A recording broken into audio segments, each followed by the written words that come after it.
Bonjour et bienvenue sur la chaîne de Green Spider. Donc aujourd'hui je vous fais une nouvelle revue sur ce type de montre, donc toujours de chez Casio, le modèle G-Shock. Modèle particulier puisqu'il s'agit de la réédition du modèle original proposé par Casio en 1983 sous l'appellation DW5006C1VER. Et ici donc on est en présence de la réédition du modèle original de 83, à savoir le DW5006E1VER. Alors ce qui diffère principalement entre la version d'origine et cette nouvelle version, ce sont les écritures, parce que la version d'origine en blanc c'était un peu plus prononcé, et puis c'est surtout que au dos, au lieu d'avoir un boîtier comme celui-ci, qui est standard d'ailleurs sur la quasi-totalité de la production G-Shock, on avait un fond en acier chromé, qui était plus épais et qui était d'un montage différent. Quoi qu'il en soit, on respecte l'apparence générale de la montre, même si le module intérieur a été revu un petit peu, puisqu'on est sur des caractéristiques un petit peu différentes. Alors au niveau de la structure, voilà comment ça se présente. Alors pour ceux qui avaient déjà vu la vidéo que j'avais proposée sur la DW5006BB1ER, vous retrouverez les mêmes caractéristiques au niveau forme, dimension, puisqu'on est toujours sur du 48 pour du 42 et sur du 13 mm et demi d'épaisseur. On conserve les mêmes caractéristiques, et puis toujours également sur le bracelet qui est absolument le même, hormis que le fond est totalement noir sur la version bébé bien sûr.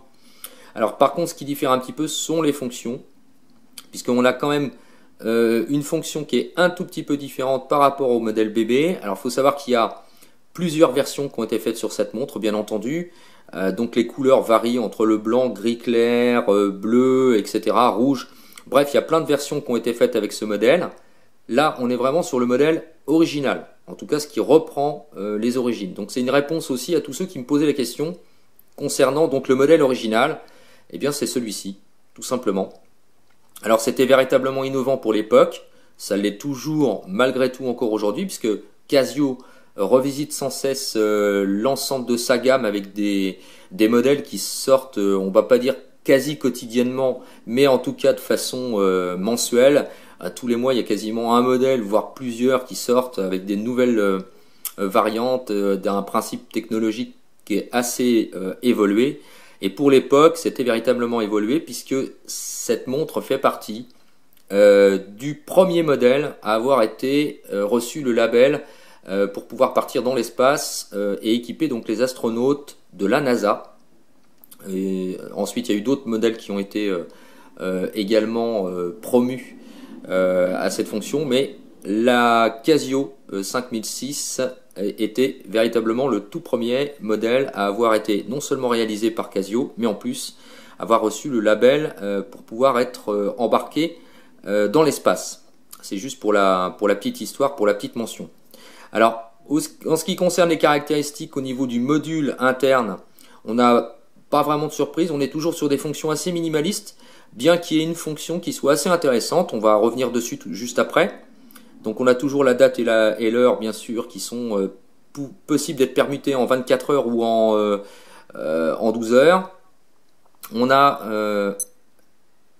une alarme. Alors l'alarme est un petit peu particulière comme sur le modèle bébé, puisqu'on a la possibilité de la programmer en fonction du jour et du mois que l'on aura choisi. Bien sûr on a la possibilité de permuter ça comme on le souhaite. Là c'est la fonction compte à rebours, on va y revenir juste après. Et la version chronomètre. Voilà, rien de plus, rien de moins, pas de deuxième fuseau horaire, puisque ça reprend quand même les bases, on va dire, d'origine de la montre qui était proposée en 83. Alors la petite particularité, c'est qu'on a également un principe d'éclairage par flash. Alors pour ce faire, il suffit de rester appuyé sur le bouton supérieur droit pendant 3 secondes et on voit apparaître un petit pictogramme. Et ce pictogramme n'est pas pour rappeler que lorsqu'on bascule la montre de 45 degrés, elle va s'allumer automatiquement, mais c'est le pictogramme de la fonction flash qu'on verra juste après. Bien sûr, il est possible de la désactiver en restant appuyé de nouveau sur le bouton. Alors, donc l'heure, tout ça, tout le monde connaît, on va pas y revenir. Réglage de l'alarme, ça s'effectue comme l'heure, comme les autres fonctions d'ailleurs, avec le bouton supérieur gauche, Alors, c'est toujours le truc qui pêche un petit peu, c'est ce que j'avais expliqué, c'est que comme on peut le voir, le bouton est bien enfoncé à l'intérieur de la carcasse pour éviter d'appuyer de façon intempestive, mais du coup, au niveau, on va dire, accessibilité, c'est un petit peu plus compliqué, donc il faut rester, il faut trouver à appuyer le doigt dessus, il faut vraiment des doigts voilà, de fée, hein, de façon à pouvoir appuyer sur le bouton pour le réglage. De même, une fois que c'est fait, voilà comment ça se présente. Alors, il y a la fonction donc, que je vous disais tout à l'heure, qui est la fonction compte à rebours. Alors cette fonction elle est intéressante, pourquoi? Parce que comme on peut le voir, c'est affiché auto, c'est-à-dire que une fois que le compte à rebours sera arrivé au terme du calcul, ça se relancera automatiquement. Alors on va le lancer juste pour que vous puissiez voir ce qui se passe. Alors ça c'est l'éclairage qu'on aura l'occasion de revoir tout à l'heure. On le lance.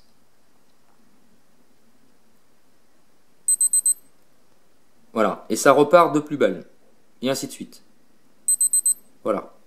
Donc tant qu'on n'aura pas arrêté le compte à rebours, voilà, il va se relancer automatiquement. Donc là, je vous ai, pour vous illustrer sur 5 secondes, voilà comment ça se passe. Alors, pour l'arrêter, on appuie sur le bouton supérieur droit, et pour la remise à zéro, on est obligé de rappuyer sur le bouton ici.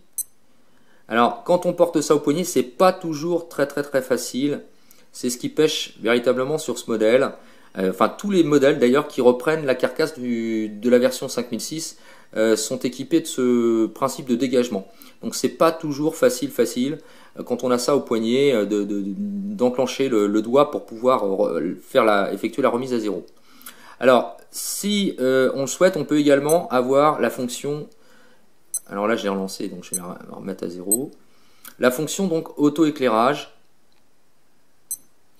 Alors cette fonction, elle permet également, que ce soit dans le principe du bip horaire, dans le principe de l'alarme ou également dans celui du compte à rebours, d'effectuer en plus du signal audible la fonction flash. Donc on va voir ça tout de suite, ce que ça représente.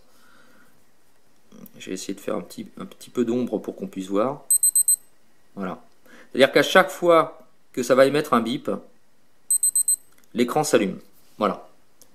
Donc ça peut être intéressant, tout simplement parce que quand on souhaite effectuer par exemple un rappel de nuit et qu'on porte la montre au poignet, en plus du signal, on peut également avoir l'éclairage. Donc ça c'est plutôt pas mal. Donc bien sûr quand l'alarme sonne, elle sonne pendant une dizaine de secondes à peu près, et donc on a à peu près une dizaine de flashs qui s'allument sur la montre.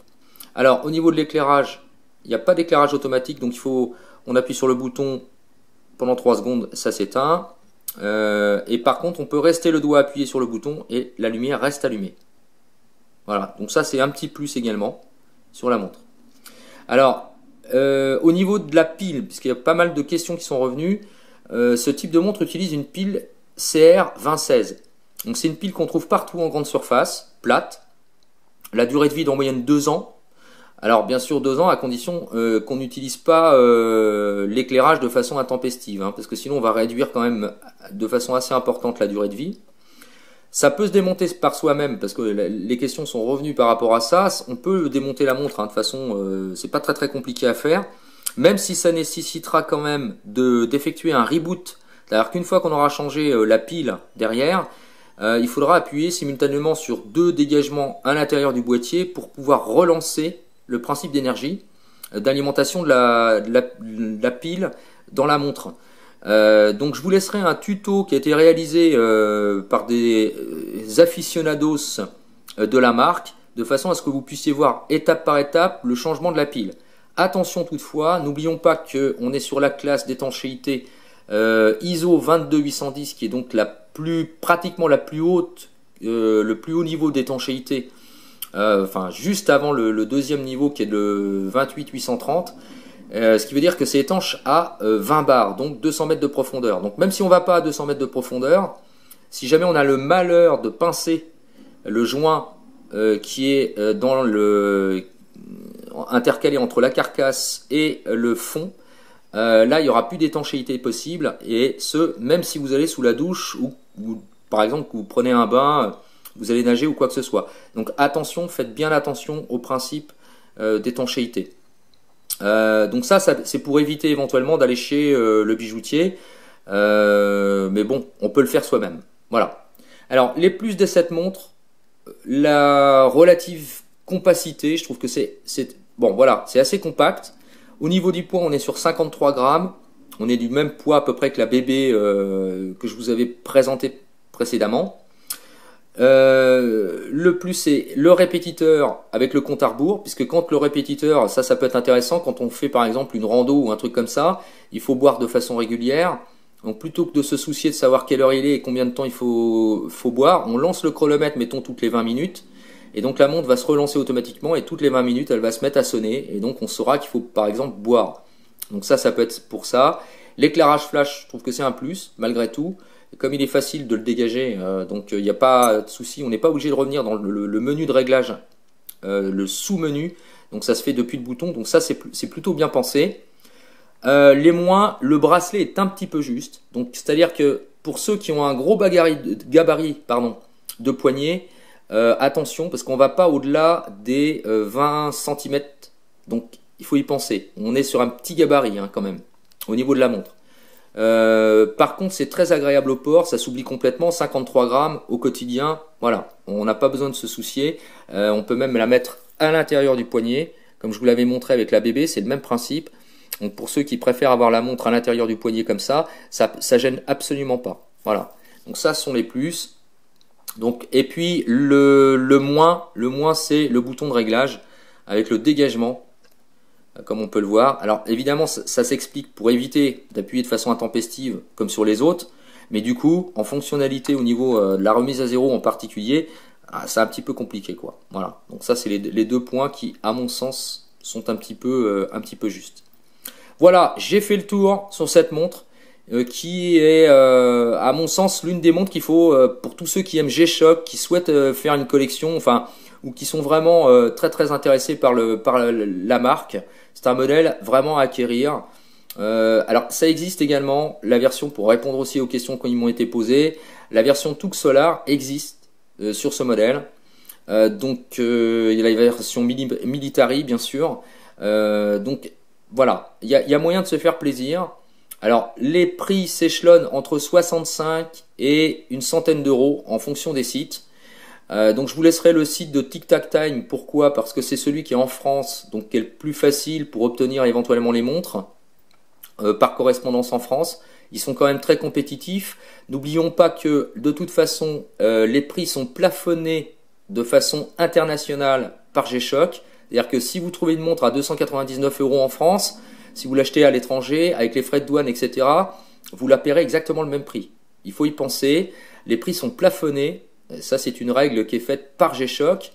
Donc après, en fonction des stocks, et puis éventuellement de la rareté ou non des modèles qui ont été écoulés, vous pouvez trouver des modèles qui sont moins chers en fonction des sites. Ça s'explique parce qu'il suffit que la montre date depuis, mettons, 2, 3, 4, 5, voire plus au niveau des années. Vous pouvez avoir des montres qui sont beaucoup moins chères. Mais quand elles sortent, donc les modèles récents, je pense notamment à la Rangeman par exemple qui vient de sortir, et en fonction bien sûr des modèles les plus rares ou des séries limitées, bon voilà, les prix sont proposés par G-Shock, donc même si il y a des dépositaires qui doivent être agréés, ils sont obligés de faire les mêmes tarifs que ce que leur impose G-Shock. Voilà, c'était juste pour le rappel par rapport au prix, parce que j'ai eu pas mal de questions par rapport à ça. N'oubliez pas, attention aux contrefaçons qui sont assez nombreuses également, y compris sur ce modèle, donc prudence, vraiment prenez des modèles qui sont, enfin des sites pardon, qui ont le label G-Shock. Voilà. Je pense avoir fait vraiment le tour sur ce modèle qui est vraiment un modèle phare. Si vous avez des questions supplémentaires, n'hésitez pas, c'est par message privé. Et je vous dis à très bientôt pour une prochaine vidéo. Et comme toujours, d'ici là, portez-vous bien. Et carpe diem. Salut!